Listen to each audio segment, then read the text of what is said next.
Shalom, selamat pagi Bapak Ibu Saudara yang dikasihi Tuhan. Kita berjumpa kembali dalam program Renungan Harian Gereja POU Kemang Pratama. Mari kita berdoa.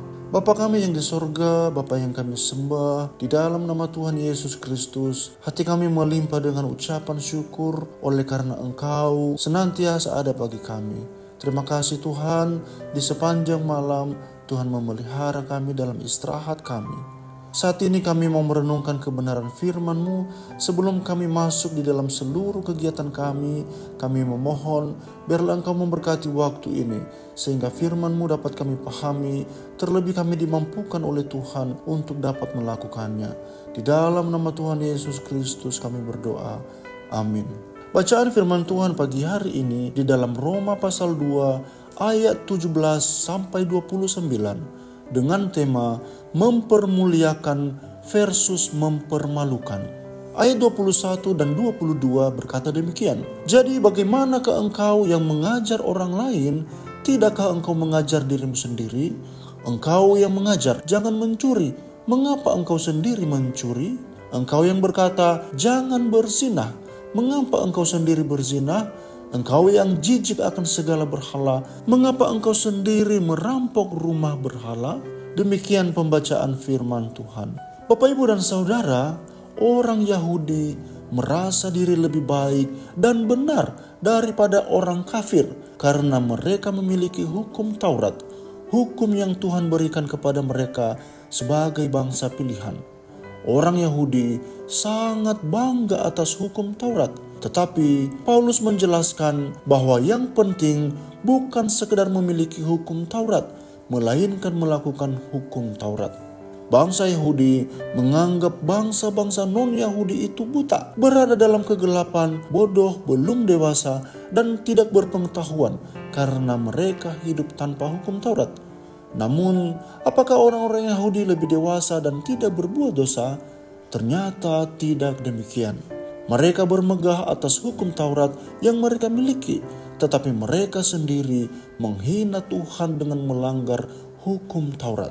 Sekalipun mereka sudah mengenal Tuhan dan memiliki hukum Taurat, tetapi karena mereka hidup dalam dosa, mereka mempermalukan nama Tuhan.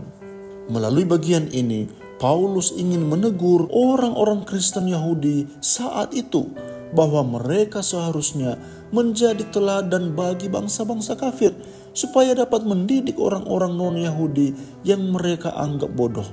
Mereka seharusnya mempermuliakan Tuhan lewat hidup mereka dan dengan demikian menjadi terang yang menuntun bangsa-bangsa kafir untuk mengenal Tuhan. Bapak, Ibu, dan Saudara yang dikasihi Tuhan, pada masa kini banyak orang Kristen yang hidup seperti orang-orang Kristen di Roma. Mereka mengaku Kristen, tetapi hidupnya jauh dari teladan yang Kristus berikan. Akibatnya, banyak orang yang belum percaya menghina nama Tuhan dan tidak mau percaya kepada Tuhan. Oleh karena mereka melihat hidup orang percaya yang tidak baik. Kita yang sudah mengenal Tuhan seharusnya menjadi teladan bagi orang-orang yang belum mengenal Tuhan. Jangan sampai melalui hidup kekristenan kita, nama Tuhan dipermalukan.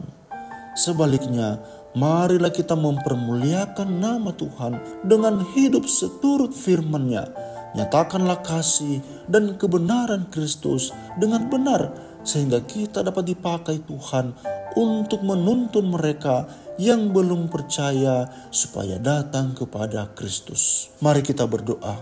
Kami sungguh bersyukur untuk firman-Mu yang kami renungkan pagi hari ini ya Tuhan. Mengajarkan kami bahwa sesungguhnya kami sebagai orang-orang percaya menjadi teladan di tengah-tengah tantangan zaman ini. Meteraikanlah firman-Mu ini dalam hati kami masing-masing ya Tuhan. Biarlah boleh bertumbuh, berakar, dan menghasilkan buah-buah yang baik. Kami akan memasuki seluruh kegiatan kami di hari ini. Kami memohon penyertaan Tuhan atas kami, apapun yang kami lakukan dan dimanapun kami berada. Terima kasih ya Tuhan. Inilah permohonan, doa, dan ucapan syukur kami di dalam nama Tuhan Yesus Kristus. Amin.